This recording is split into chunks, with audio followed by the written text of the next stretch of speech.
Hey guys, Xaryu here, and today I want to share with you guys my last game for rank 1 on my main mage last season. I played most of my games up with WizK and Versace. Shout out to my boys. It was pretty awesome to be able to play God Comp with them at the end of this season, and they're definitely super good.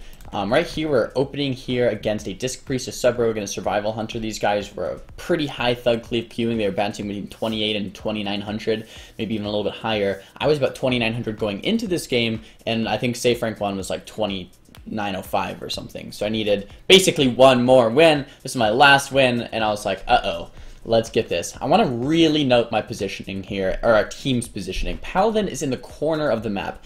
This is beautiful. A lot of healers, I say, go to the corner, go to the corner, go to the corner. Versace knows, the correct positioning here on this map. If he's in the corner, then because the Hunter and the Rogue, I guess I should mention this, want to kill our Pally. If the Hunter and the Rogue go me, I can usually live because I have 2 blocks. If they go the Priest, he can usually live because he has to disperse every 90 seconds or so.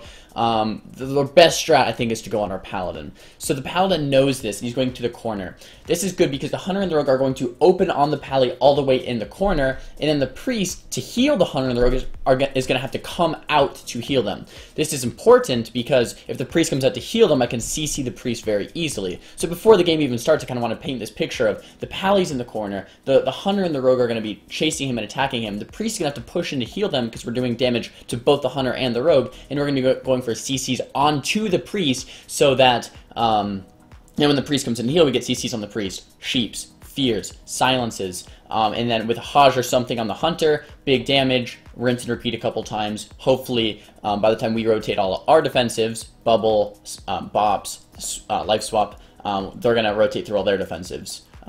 Hunter heal, Hunter deterrence, and pain suppression. So let's watch this game.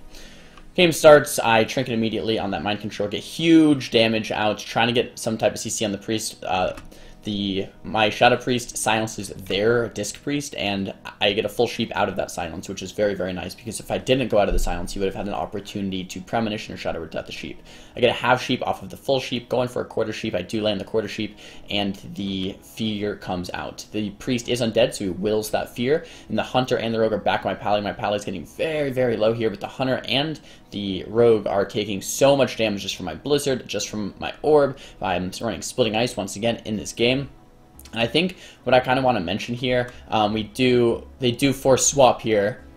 So my Priest swaps the Pally gets blinded, and they go on the Priest, which also forces dispersion. But what I want to mention here is a lot of people might go, why aren't you sheeping the Hunter and the Rogue off of your Pally, you retard, or you idiot? Why aren't you sheeping? I really want to address this, because if you are sheeping the Hunter and the Rogue, yeah, your Pally is going to survive a little bit better. And you can do this sometimes. The problem with sheeping the Hunter and the Rogue is that you don't have a Blizzard down, you don't have an Orb down, you take your Shadow Priest dots off with your sheep, and you're completely ruining your offensive pressure. To win a game, you need offensive pressure. To not lose, you can sheep. So are you going to try to not lose, or are you going to try to win, right?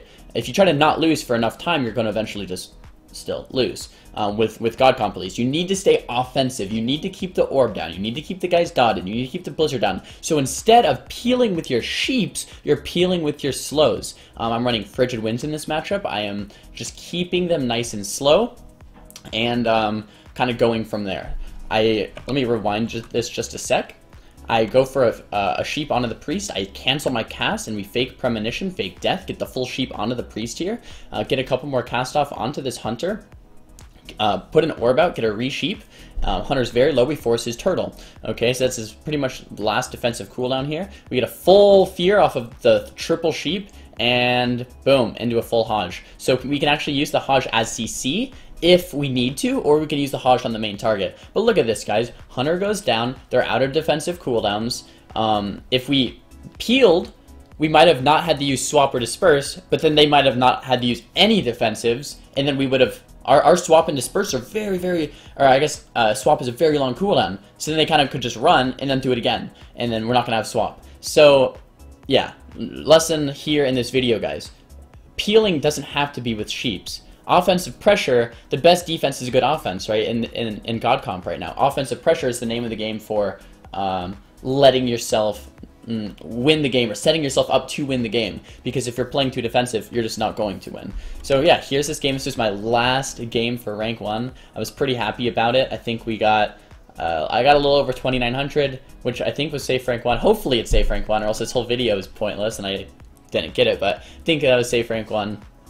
And yeah, there it is, guys. A little shorter of a video today, but I think there's a ton of little nuggets of information in here that could definitely help you guys in this upcoming season. Season 4 of Legion came out today, so enjoy it. Unless you're on EU, then it's ending...